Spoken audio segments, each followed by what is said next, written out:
টাকার পাহাড় দেখা একেবারেই নতুন নয় রাজ্যবাসীর কাছে। তবে এবার সেই টাকার পাহাড় রাক্ষসে উই পোকাতে খেতে দেখল সাধারণ মানুষ। দুব্যাগ ভর্তি লক্ষাধিক টাকা উদ্ধার কলকাতার ঐতিহ্যবাহী সুরেন্দ্রনাথ কলেজে। তৃণমূল জমানায় প্রাক্তন শিক্ষামন্ত্রী পার্থ চট্টোপাধ্যায়ের বান্ধবী অর্পিতা মুখোপাধ্যায়ের ফ্ল্যাট থেকে উদ্ধার হয়েছিল কয়েক কোটি টাকার পাহাড়, যা দেখে তাজ্জব বনে গিয়েছিল গোটা রাজ্য। স্বাভাবিকভাবে প্রশ্ন উঠছে, দুব্যাগ ভর্তি টাকা এলো কোথা থেকে? টিঙ্কু কুমার সাহানি নামে এক কলেজের কর্মীর দাবি, বর্ষা আসছে, তাই মশার লার্ভা যাতে না হয় সেজন্য মঙ্গলবার কলকাতা পুর নিগমের তরফে আধিকারিকরা সুরেন্দ্রনাথ কলেজের ইউনিয়ন রুমের তালা ভেঙে প্রবেশ করে। এরপর সেই জঞ্জাল সাফ করতে গিয়েই দুটি ব্যাগ ভর্তি টাকা পাওয়া যায়। আমরা কলেজে আছে, কর্পোরেশনের লোক এসেছিল, সব মশা পোষা হচ্ছে, তাই জন্য ওরা একটা কমপ্লেন জানিয়েছিল। তাই জন্য আমাদের টিচার, প্রিন্সিপাল, মানে আমাদের সব স্টাফরা মিলে আমরা এসেছিলাম কলেজটা পরিষ্কার করতে। এই রুম থেকে এই দুটো ব্যাগ বেরিয়েছে আর এই ফাইলগুলো বেরিয়েছে। এই গোটা বিষয়টি নিয়ে সাংবাদিকদের সামনে মুখ খোলেন সুরেন্দ্রনাথ কলেজের রাতের বিভাগের প্রিন্সিপাল জাফর আলী আখরান। তার দাবি, টাকার ব্যাগ যে ঘর থেকে উদ্ধার হয়েছে সেই ঘরের চাবি তার কাছে থাকতো না। তিনি অভিযোগে কাঠগড়ায় তুলেছেন তৃণমূলের নেতা পরিতোষ দত্ত এবং দেবাশিস বন্দ্যোপাধ্যায়কে। টাকা উদ্ধার হচ্ছে আর আপনি বলছেন আমরা জানি না কোথা থেকে এলো এই টাকা। আমি ওই ঘরে, আমাদের ওই মানে রুমের অ্যাক্সেস নেই, ওর চাবি আমাদের কাছে থাকতো না। কাদের কাছে চাবি? এটা পরিতোষ দত্ত এবং শ্রী দেবাশিস ব্যানার্জির ওদের কন্ট্রোলে ছিল। ওটা কি কোনো ইউনিয়ন রুম ছিল? না, ইউনিয়ন রুম নয়। এদিকে অভিযোগের তীর সেই কলেজেরই বাহুবলী নেতা দেবাশিস বন্দ্যোপাধ্যায়ের দিকে। অভিযোগ, তার নেতৃত্বেই দীর্ঘদিন ধরে কলেজের বন্ধ ইউনিয়ন ঘরে একটা বড়সড় চক্র চালানো হতো। শুধু তাই নয়, তৃণমূল জমানায় সুরেন্দ্রনাথ কলেজ দুর্নীতির আতুর ঘর ছিল বলেও দাবি করেছেন বিজেপি নেতা স্বরূপ দে রায়। দীর্ঘ 15 বছর ধরে সুরেন্দ্রনাথ কলেজ ছিল দুর্নীতির আতুর ঘর, আর তার বেতাজ বাদশা ছিলেন দেবাশিস ব্যানার্জি কানকাটা দেবু। তো তার নেতৃত্বে এই জিমনাসিয়াম, কলেজের পেছনের একাধিক ঘর যথেচ্ছভাবে পার্টির কাজে ব্যবহার করা হতো, অসামাজিক কাজে ব্যবহার করা হতো, এইসব বাইরের কালো টাকা লুকানোর জন্য ব্যবহার করা হতো।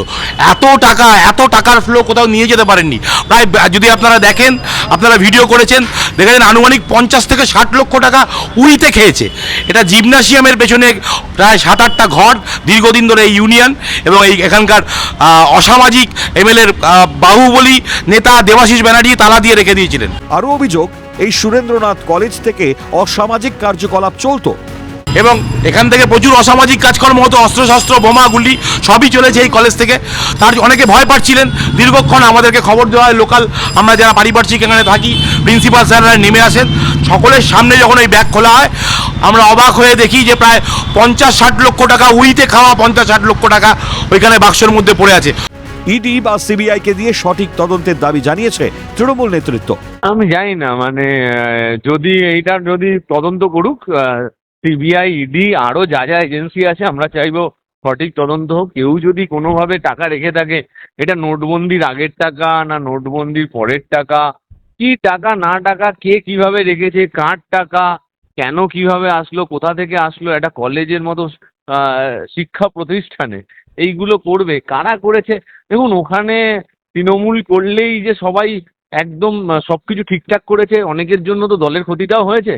এরকম কিছু মানুষ যদি সত্যি যুক্ত থাকে, তাদের জন্য যদি এরকম কিছু মানে অনৈতিক কাজে যুক্ত থাকে, আর তারা এখন দায় এখন রাজ্য সরকার, বিজেপির, পুলিশও তাদের, সিবিআই, ইডিও কেন্দ্রীয় এজেন্সি তাদের, সবকিছু মিলিয়ে একটা নিরপেক্ষ তদন্ত হোক।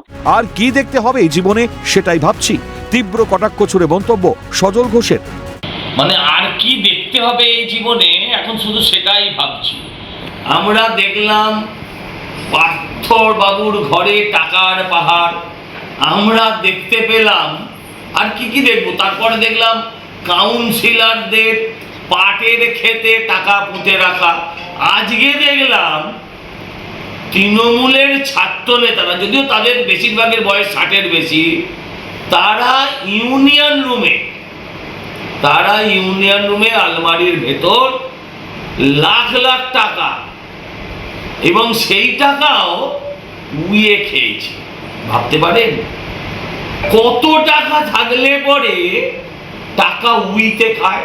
যেমন টাকা নিয়ে চাকরি হয়েছে, তেমনই এই সমস্ত কলেজে কোটি টাকার বিনিময়ে ভর্তি হয়েছে তোপ দেখে মন্তব্য সজল ঘোষের। আমি দেখিয়েছিলাম এই কলেজের এদের ইউনিয়ন ফান্ডে কলেজের ফাংশন ফান্ডের 1.5 কোটি টাকার বেশি এখন অবধি ডিপোজিট আছে খাওয়া, এবং এই সমস্ত টাকা জনতার, এদের গরিবের টাকা, ছেলেদেরকে ভর্তির টাকা।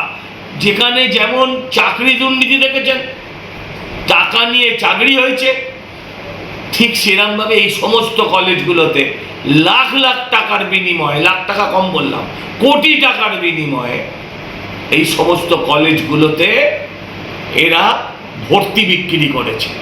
জানা গেছে ব্যাগ ভর্তি টাকার পাশাপাশি ঘরটি থেকে বেশ কিছু ভাউচার উদ্ধার হয়েছে। তদন্তকারীদের ধারণা এই সমস্ত ভাউচার ব্যবহার করেই বিভিন্ন খাত থেকে অবৈধভাবে বিপুল পরিমাণ টাকা তোলা হয়েছিল।